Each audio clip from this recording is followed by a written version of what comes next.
পায়চালিত রিকশায় যোগ হয়েছে শুধু ব্যাটারি আর একটি মোটর। তাই নিয়ে রাজধানীর প্রধান সড়ক দাপিয়ে বেড়াচ্ছে ব্যাটারি চালিত রিকশা, সাথে যোগ হচ্ছে ব্যাটারি চালিত অটোরিকশা আর ইজি বাইক।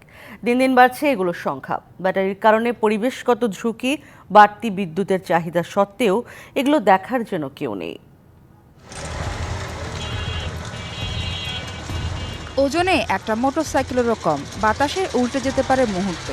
অথচ রোদ বৃষ্টিতে সড়ক মহাসড়ক দাপিয়ে বেড়াচ্ছে ব্যাটারি চালিত অটোরিকশা ও ইজি বাইক। 3 চাকার ব্যাটারি চালিত অটোরিকশায় আছে কেবল ব্যাটারি আর মোটর।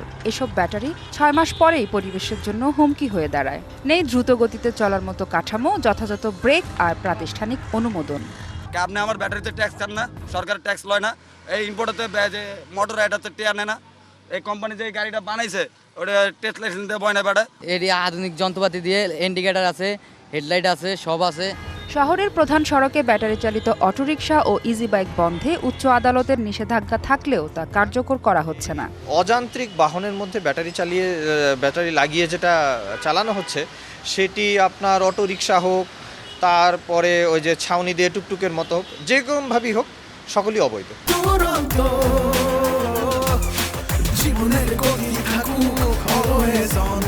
আমরা ডিটিসি এর থেকে নিয়মিতভাবে তাদেরকে আসলে অবহিত করে থাকি, তাদেরকে চিঠি দিয়ে থাকি, কিন্তু আমাদের তো আসলে সেভাবে করে ম্যাজিস্ট্রেট নেই, বা ম্যাজিস্ট্রেট থাকলেও পদায়ন নেই। আমরা গিয়ে তো রাস্তায় অটোরিকশার পরিমাণ ধরতে পারি না, এবং এই জন্য আসলে বড় ধরনের ড্রাইভ প্রয়োজন। দ্রুত সময়ের মধ্যে ব্যাটারি চালিত রিকশা নিয়ন্ত্রণ করতে সংশ্লিষ্টদের উদ্যোগী হওয়ার আহ্বান জানিয়েছেন এই বিশেষজ্ঞ।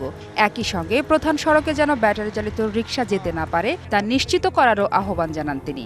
অবশ্যই এই ধরনের বিদ্যুৎ চালিত যানবাহনের একটা চাহিদা আছে। যাত্রী সাধারণ অনেকে এটাকে একটা বড় বাহন হিসেবে আসলে বেছে নিয়েছে, কিন্তু নিয়ন্ত্রণ লাগবে।